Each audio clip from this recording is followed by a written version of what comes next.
birthday to Ma. Happy birthday.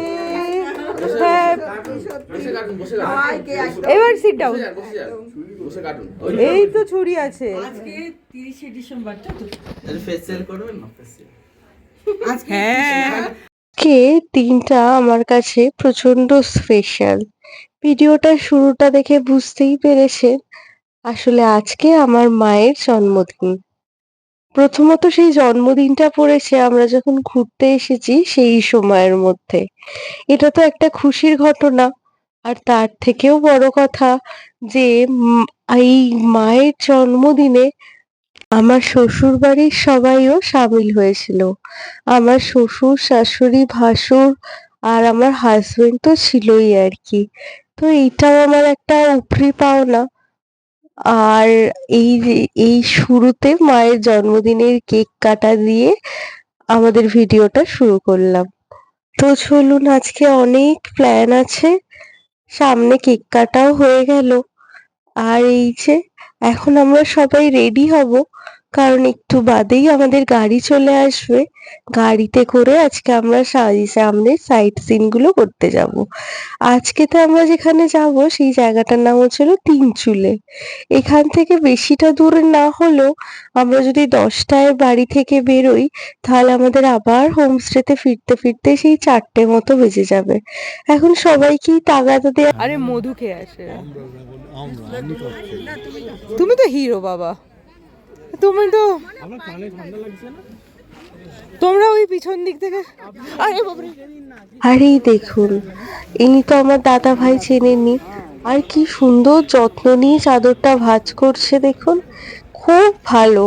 এরকম দাদা ভাইয়ের মতো এরকম মানে শান্ত ভদ্র ছেলে এখনকার দিনে দুটো খুঁজে পাওয়া যায় না। আর ওই দেখুন আমার শ্বশুর শাশুড়ি ওখান থেকে হাত নাড়াচ্ছে। আর এত সবকিছুর মাঝেও ঠিক দুজনের মধ্যে একটু সময় বের করে নিয়ে সময় কাটাচ্ছেন।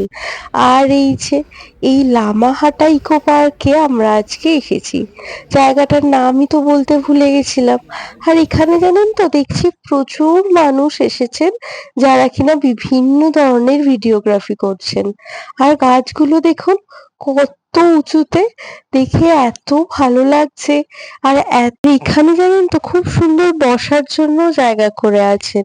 আর ওই যে পতাকাগুলো দেখুন উঠছে, এই পতাকাগুলোরও একটা বৈশিষ্ট্য আছে। সেই বৈশিষ্ট্যটা কি সেটা আমরা ভিডিওর শেষে আপনাদেরকে বলবো। আর গাছগুলো এত লম্বা যে উপর থেকে ভালো মতো সূর্যের আলো পৌঁছাতে পারে না। আর ওই দেখুন আমার শ্বশুর মশাই ওখানে বসে আছেন, বেচারা দলছুট হয়ে গেছে, একা একা বসে আছেন। আর এই যে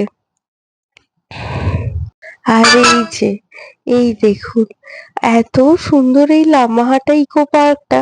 এইখানে আমাদের দাদা ভাইয়ের একটা আবদার ছিল সবার কাছে, সেটা হলো খুব সুন্দর কোরিওগ্রাফি করার। তো সেই কোরিওগ্রাফিটা হয়েছেও, কিন্তু এডিটিং আর করে হয়ে উঠতে পারেনি। তো এডিটিং এর অভাবে আর সেই ভিডিওটা কমপ্লিট হয়নি। আর এই জায়গাটার সৌন্দর্য এত অপরূপ যে কি বলবো। তাও কিছু কিছু মুহূর্ত রয়েছে তোলা, যেইটুকুনি মুহূর্ত রয়েছে সেইটুকুনিকেই আর কি ক্যামেরা করছি। আর এই দেখুন এরপরে আমরা যেটা এসেছি সেই জায়গাটা হচ্ছিল ত্রিবেণী সঙ্গম। এখানে আসার আমার অনেক ইচ্ছে ছিল। এখান থেকে আগে রিভার রাফটিং করা হতো। রিভার রাফটিং পার পার্সন 3000 টাকা করে নেয় আর কি। আর এখন আর কি এখানে এসেছি চা খেতে। আর ওই যে এখানে অনেক দোকান রয়েছে, এটাকে আপনারা ওই লাভার্স ভিউ পয়েন্ট বলেও জানবেন। মানে উপরে যেখানে দাঁড়িয়ে আছেন সেটা হচ্ছিল লাভার্স ভিউ পয়েন্ট, আর নিচে যে নদীর মতো জায়গাটা ওটা ত্রিবেণী সঙ্গম।